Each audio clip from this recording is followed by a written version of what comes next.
There are 6 spiritual gates witches open at night, and most Christians are sleeping while their blessings are being transferred. I know how that sounds. Because when I first heard it, I laughed. I was already deep in the craft then. I had seen rituals, I had seen powers move, I had seen fear work faster than faith. But I hadn't yet seen how easy it was. Night was never chosen because it was mysterious. It was chosen because believers were quiet.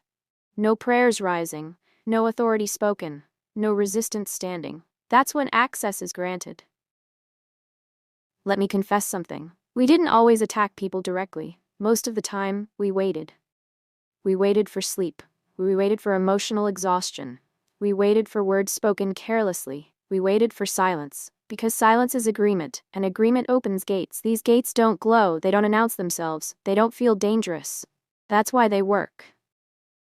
I've watched prayer warriors fast all day, then lose ground in a single night.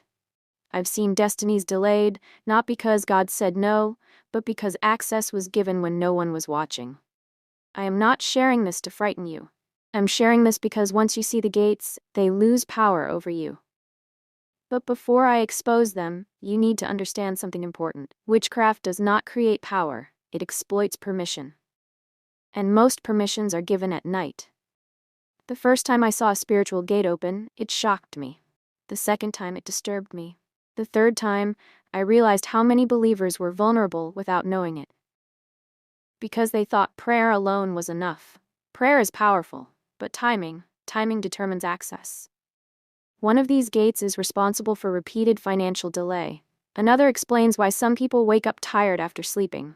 Another is the reason certain prayers feel unanswered for years. And the last gate is rarely discussed because once it opens, restoration takes time. I will reveal all 6, not to glorify darkness, but to expose how it operates. If you are still listening, this message found you on purpose, because tonight you will no longer be unaware. And when awareness enters, access closes. And no, I'm not talking about dreams, I'm talking about legal spiritual access. Access is everything in the spirit. Nothing moves without it, nothing enters without it, nothing is taken without it. When I was inside witchcraft, we didn't guess, we checked permissions. We didn't ask if someone prayed, we asked if they were covered. Because prayer without coverage still leaves doors. This is what most people don't understand.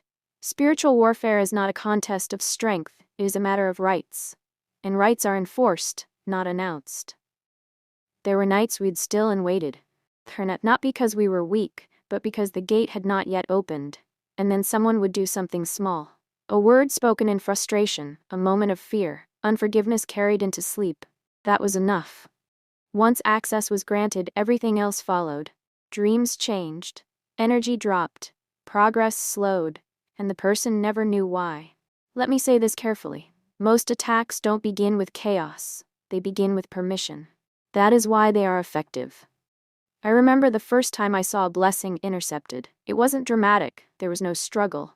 It looked clean, ordered, authorized. What was meant to arrive was redirected. The person kept praying, they kept fasting, they kept believing.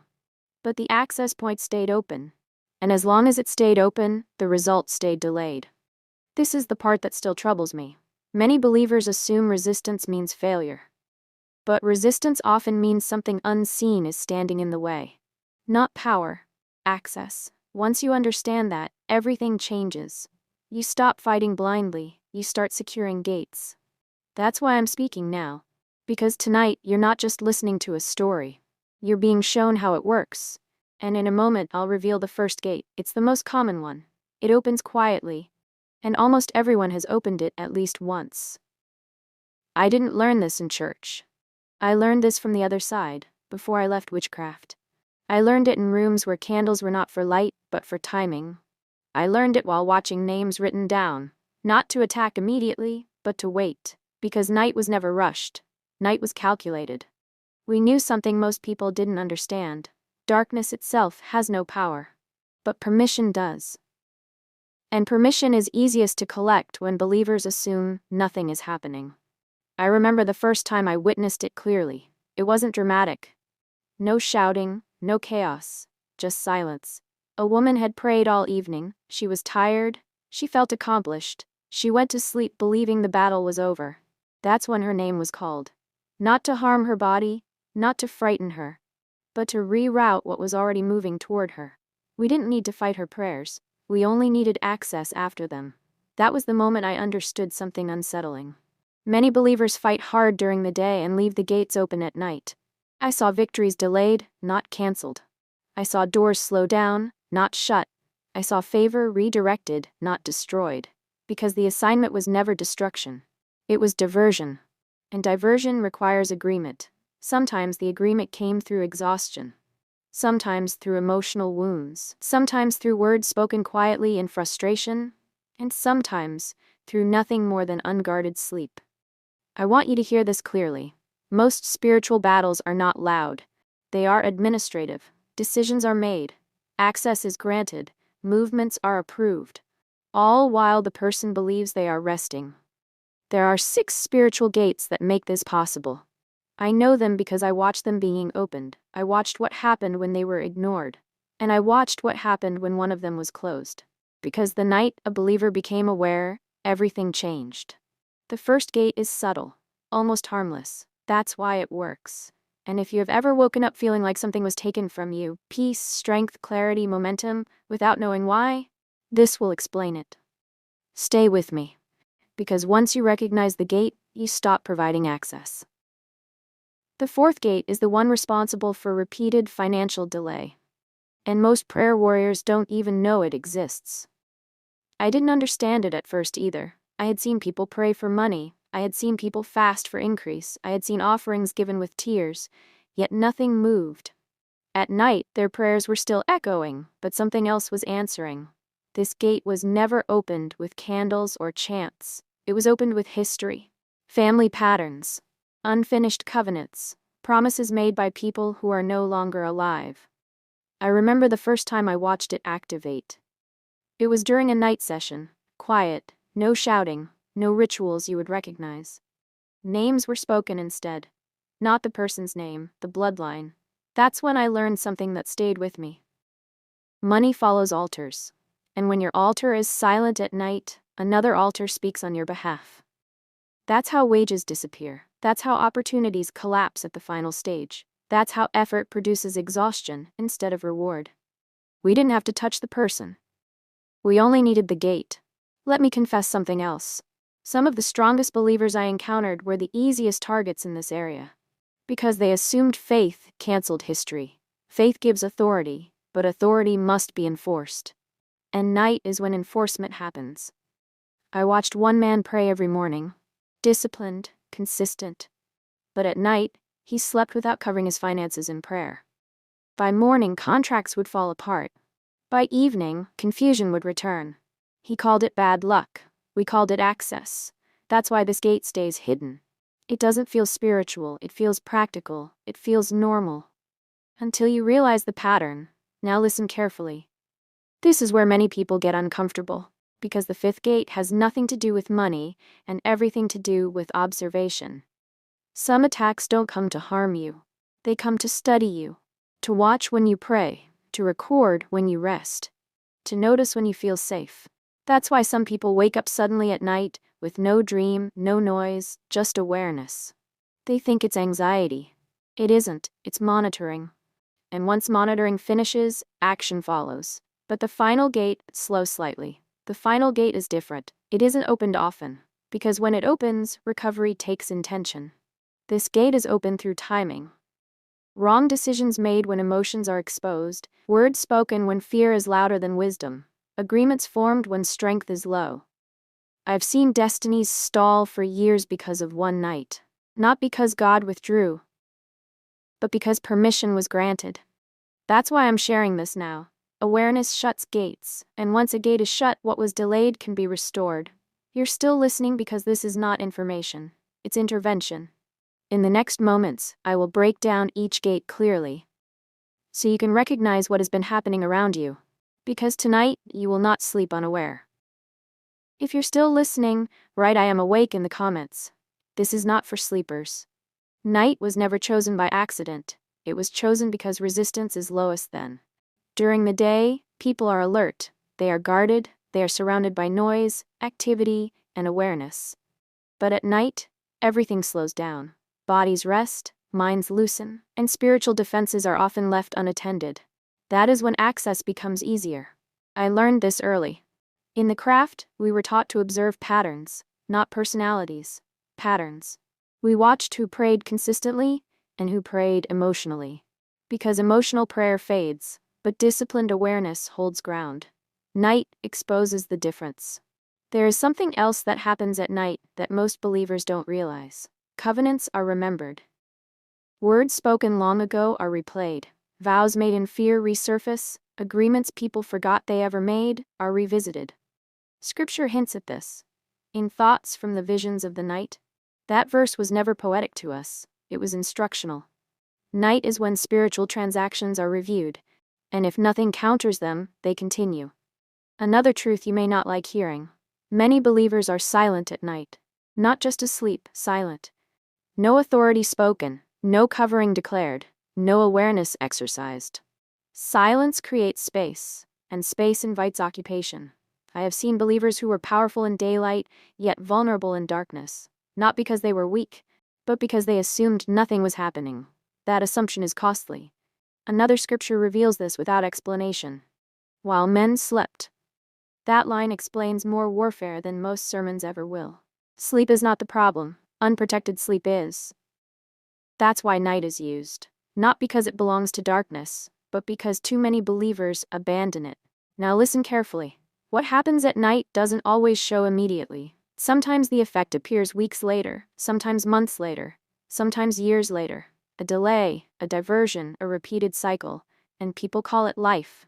But behind it, there was access. There are 6 spiritual gates that make this possible. The first gate is subtle. Most people walk through it willingly. The last gate, once opened, takes time to repair. I will expose them one by one, because once you recognize the gate, you can close it. And when a gate is closed, transfers stop. The first gate doesn't look dangerous. In fact, most people don't even realize they opened it. I watched believers pray powerfully during the day. Strong prayers, confident declarations, scriptures spoken with authority. And then night came. They slept, but they slept uncovered. This is where confidence turns into vulnerability. Because sleep is not neutral. Sleep is a handover. When the body rests, the spirit does not disappear. It either remains guarded, or it becomes accessible. In the craft, we were taught to observe who went to sleep carrying emotions. Anger unresolved, arguments replayed in the mind, bitterness justified. Those emotions don't go to sleep with you, they stay awake. Sleeping angry is not just emotional, it is contractual. Another group was easier, those who slept without prayer.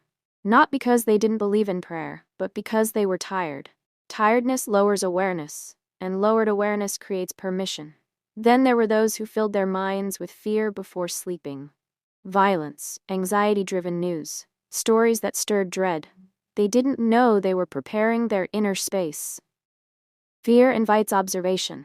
Once this gate opens, the first thing taken is peace. Sleep no longer restores. You wake up tired as if you worked all night.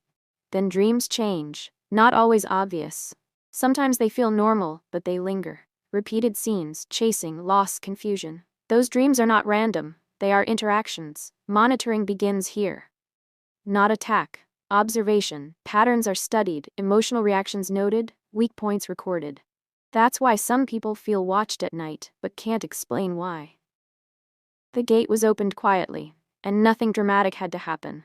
Just careless sleep. If you've been having strange dreams, type no more in the comments, because awareness closes this gate. But listen carefully. Gate 1 is only the beginning. Gate 2 is how witches steal what you worked for. The second gate opens through the mouth. Not through prayer, but through exhaustion. I saw this more times than I can count. There was a small prayer group. Nothing dramatic, just ordinary believers. They had been praying for weeks. At first things moved, doors opened, opportunities appeared, momentum was building. Then fatigue set in. Late nights, long days, no visible results yet. That's when the words changed. Not loudly, quietly. Someone sighed and said, "Nothing is working." Another added, "We've tried everything." They didn't know anyone was listening. In the craft, we were trained to wait for moments like that because words spoken in exhaustion carry weight. Not because they are true, but because they are unguarded.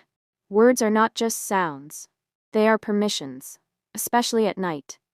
Night amplifies what is spoken carelessly. What was once frustration becomes instruction. What was once emotion becomes agreement. Before those words, progress was steady. After those words, movement slowed. Emails stopped coming, opportunities delayed, energy dropped. Nothing was destroyed. It was worse than that. It was stalled, people prayed harder, but didn't understand why it felt like nothing shifted. Scripture explains it simply. Death and life are in the power of the tongue. That verse is not symbolic, it's operational. Night is when spoken words are enforced, especially words spoken when defenses are low. That's why some people work hard during the day, but lose ground after midnight conversations. Phone calls filled with complaint. Private confessions made without awareness. Those words don't disappear. They stay active. If this is touching something you recognize, type "I take my words back" in the comments. Because words can be reclaimed. But listen. Gate 2 affects results. Gate 3 affects prayer itself. And it explains why some prayers feel like they rise and never return with answers. That gate comes next. The third gate opens through pain. Not fresh pain, stored pain. This one is dangerous because it hides behind justification. I saw it often. Betrayal between people who once trusted each other. Church hurt that was never spoken about, only carried. Smiles during the day, silence at night. Bitterness doesn't usually scream, it waits. At night, memories replay. Conversations you wish went differently. Words you never responded to, wounds you never confronted. That replay is not harmless. In the spiritual realm, offense becomes structure. It builds something. A legal altar. An altar does not need candles or chants. It only needs agreement, and offense provides it. In the craft, we didn't always need new material. Old wounds were enough. Night rituals don't create pain. They activate what's already there. That's why some people feel sudden heaviness at night, without knowing why. The pain is familiar, but the pressure feels new. Prayer becomes harder here. Not because God is distant, but because the heart is divided. I remember one case clearly. The attacks were consistent. Fear at night, disturbing dreams, unexplained resistance. Nothing changed until one night. Forgiveness was spoken, not emotionally, deliberately. No excuses, no conditions. That night, everything stopped. The pressure lifted, sleep returned, peace settled. No ritual was broken, an altar was dismantled. That's the power of unresolved offense. It gives access quietly, and keeps it open. If you know someone who's been wounded but silent, share this with them, because silence protects the gate. But awareness closes it, and listen carefully. Gate 3 affects peace. Gate 4 affects provision. It is the most financially dangerous gate of all. And once it opens, the effects don't stay hidden for long. This gate doesn't begin with the individual. It begins with lineage. I saw this pattern repeat itself. Different faces, different locations. Same struggle. Hard work, little reward. Effort without proportionate results. Progress that starts, then stalls. In the craft, we were trained to listen at night. Because that's when altars speak. Not all altars are visible. Some are inherited. Words spoken by ancestors. Practices normalized long ago. Agreements made before the current generation was born. These things don't disappear on their own. They wait. And at night, they speak. That's why some families experience the same delays across generations. The same financial pressure. The same unfinished projects. The same ceilings that never break. Different prayers. Same outcome. Here's the revelation.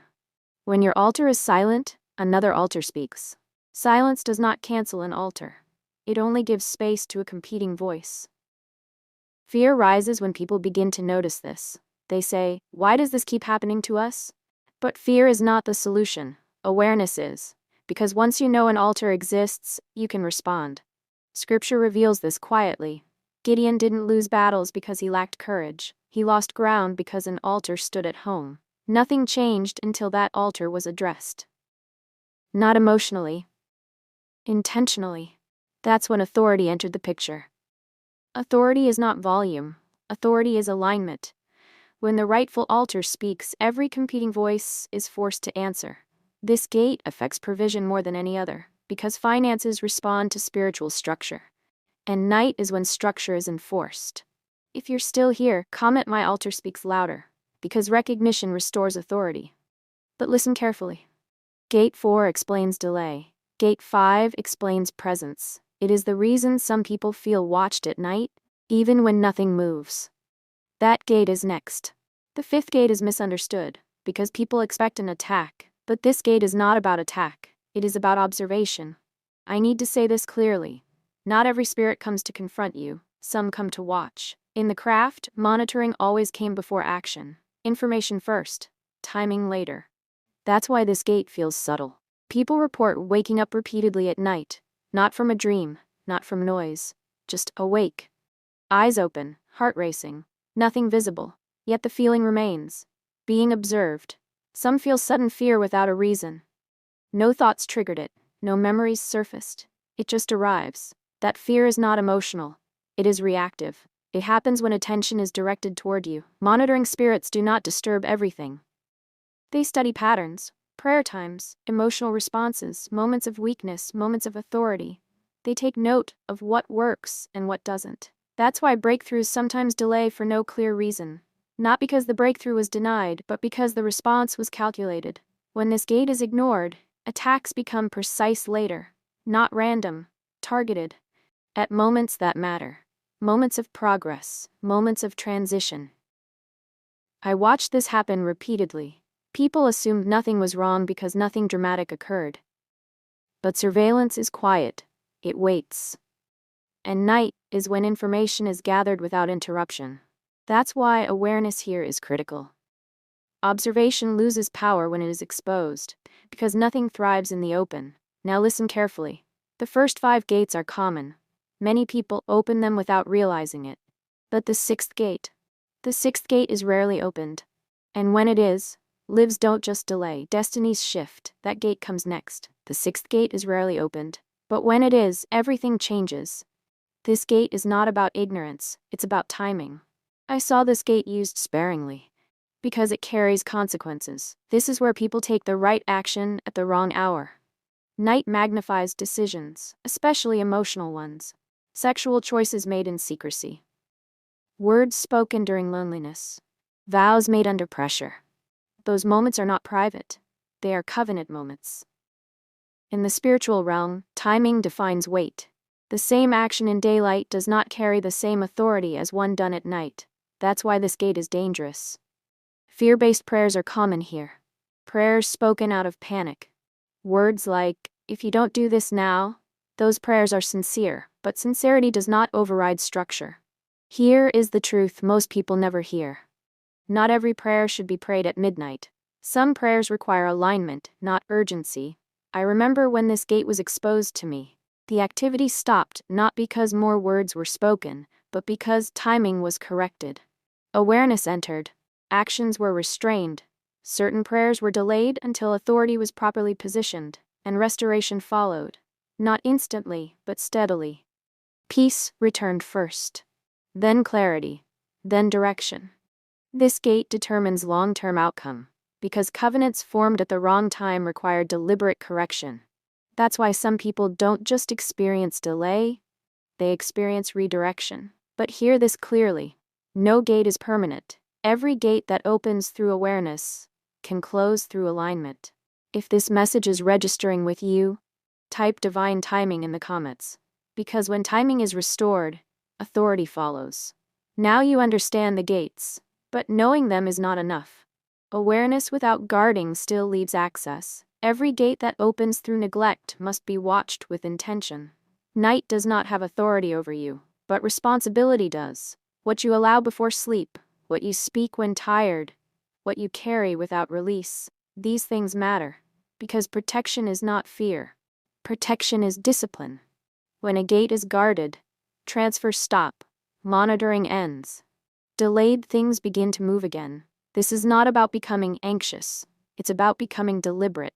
In the next video, I will reveal how believers shut these gates permanently. Not emotionally, not aggressively, without fear. If this message opened your eyes, Like this video. Subscribe to stay covered with understanding, and share this with someone who may be under attack but doesn't yet know why. Because once light enters, access ends.